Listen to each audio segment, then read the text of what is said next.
teardrop, and that's where everything went wrong. So it was trying to turn around in the lights, so that's why mine didn't work, you know. So it was a bad deal. He tried to bump me off a couple of times. He designed the body for my jet car, and it had a swoopy Can-Am body on the front of it. And we were back in Thompson, Ohio racing, and the track went through the lights and went 6 degrees downhill. And when you drive off of it with the funny car or the dragster, you'd come a couple of inches off the ground and you'd go, oh, well, that was exciting. Well, the jet car was pointed 4 degrees down, and that was 6 degrees down. And with that Can-Am front end on it, it left the ground, and the engine was running 1,500 pounds, 900 pounds running 15,000 RPM, so it pushed for a while.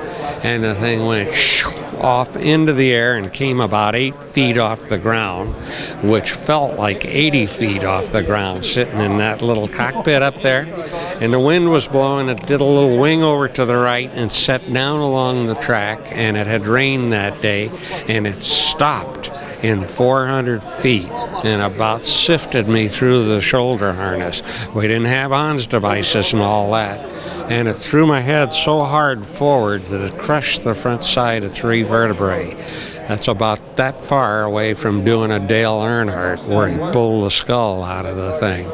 That's the only thing that bothers me right now. Sometimes if you see me, I turn with my body instead of my head. But breaking my back, it was between my shoulder blades, and it's supported by the rib cage. You know, you play with fire, you get burned. No. Some of these are some different ones. These are all, these here are all... this is Zeuschel Moody. Yeah, after we walked away from it. And at that time, I took off and went back east. And I was an Eastern car, more or less. You know, I'd come out here and run the Winter Nationals. We were running a brand new car. That's not the way to run it. You'd come back when they finally got around to the World Finals. The tongue was hanging out of my car by the time I run 100 races and came out here. At Indy, we'd go and qualify on Thursday and leave and run 3 other races and then come back for the Monday race.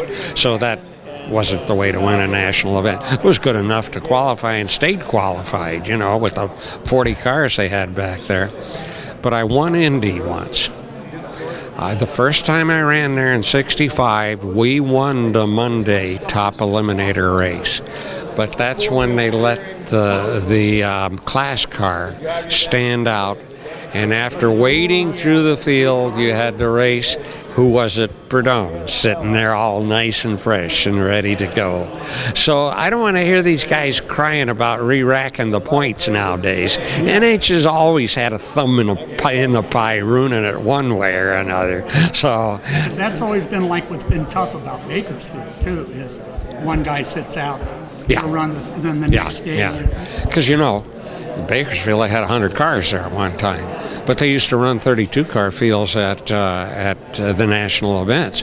So it was a 64-car race by the time you got to the last guy there. It happened twice to me. We took the Sunday race down here at the World Finals, and the Northridge Terriers had won the Saturday part. And they went over to Bakersfield to change the motor because they killed it. And on the way back, they got snowed in. Them damn cops have always been a pain in my neck. They gave them a chauffeured run over the ridge shot to beat me on the last round.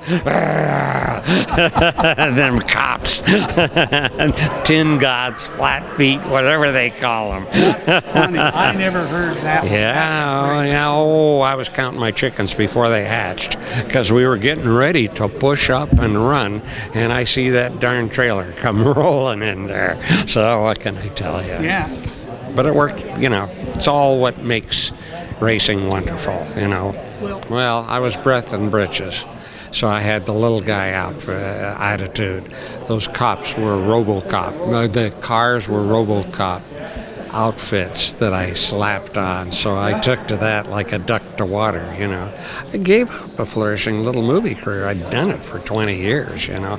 It was an established fact. Even if I didn't, I probably wouldn't continue acting, but I would have gone into the production end of the deal. Like that. Yeah, but, drag racing, the way I did it, Great. I had my cake and ate it too. How much better does it get? So we were footloose and fancy free and could do it. It was the first time anyone ever made their living touring the country like that. You did one hell of a job. And I had my tire wiper, the Worm, along with me. And that opened that Pandora's box. Didn't you give him or sell him your original Buick car, and didn't Zeuschel put his motor in that for a short period too? Perdone, he was building a T-Roadster, that's how I got to know him. He was putting a Buick in it and wanted to know if I could do it.